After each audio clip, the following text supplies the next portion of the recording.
All right, welcome to The Explainer. Today we are diving into a really fascinating puzzle, one that gets right to the heart of the American dream. Why on earth would someone turn down $1 million family business to take on a $100,000 job with a mountain of student debt? And this isn't some, abstract thought experiment.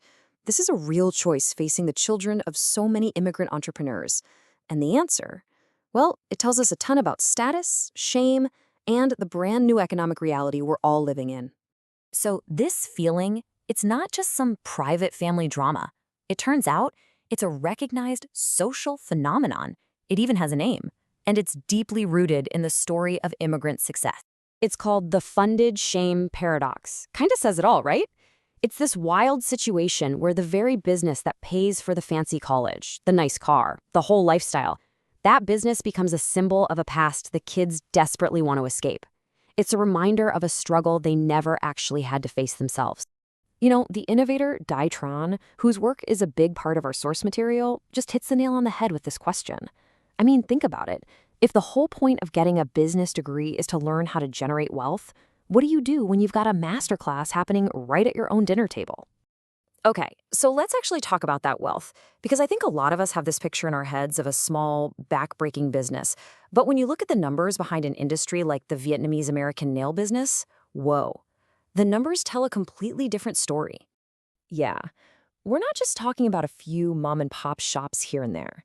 This is an economic powerhouse, an empire, really. Over the last 50 years, this community has built a network that completely dominates the market. I mean, controlling 80% of the industry in a state like California, that is staggering. And what about revenue? Forget about that old idea of a low-value sweatshop. That's just flat out wrong. A successful, busy salon in a decent suburb can easily be pulling in $1.5 million a year. And okay, revenue is one thing, but what does the owner actually take home? Well, after you pay all the bills, the technicians, the rent, all the supplies, the owner of a salon like that can be looking at a net income of around $300,000 a year. Let that sink in. That puts them squarely in the top 5% of all households in the entire country. They're often making more money than the very doctors and lawyers whose status their kids admire so much. And this is where the whole paradox just smacks you right in the face. Just look at this side-by-side comparison. The salon owner? Higher net income. They own a business they can actually sell. It's a real asset. Their debt is business debt used to make more money. And their job security, it's through the roof. They're the boss. Now look at the MBA grad. Lower starting salary, a degree they can't sell, a mountain of student loan debt, and they can be let go tomorrow. It's wild. When you look at what actually creates financial freedom, the salon owner wins hands down. Right, so that brings up a huge question about the degree itself, that fancy degree. What is it actually teaching you? And more importantly, how do those skills stack up against what it takes to run $1 million business? And here's the kicker. The parent is essentially living a street MBA every single day. They're not reading case studies about operations management, they're doing it.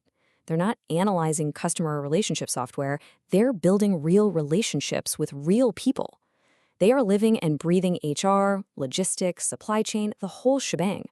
Meanwhile, the kid is paying a small fortune to read about the theory in a book. Okay, now let's add a massive plot twist to this whole story, a huge one. And its name is artificial intelligence. AI is coming in and completely rewriting the rules on what a valuable white-collar job even is.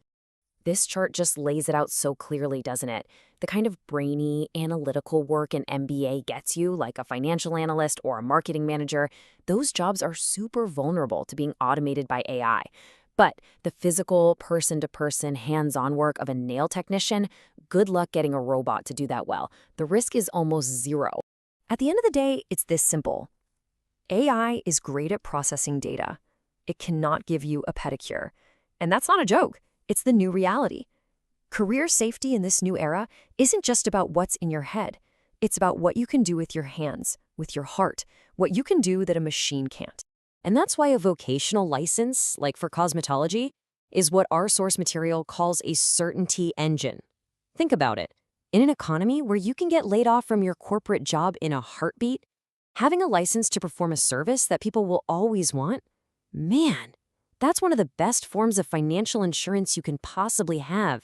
It's a skill that lets you generate income no matter what. So if that old, reliable path of go to college, get a good office job is starting to look a little shaky, what's the new playbook for success? Well, the answer seems to be less about code and more about being human. And we come back to this idea from Ditran. Education isn't just about cramming facts in your head anymore. AI can do that better than any of us. It's about humanizing people. The most valuable skill you can have is the one thing a machine can't learn: how to connect, how to listen, how to really be there for another person. So, how do you turn this into a real concrete strategy? Well, the source calls it the freedom ecosystem.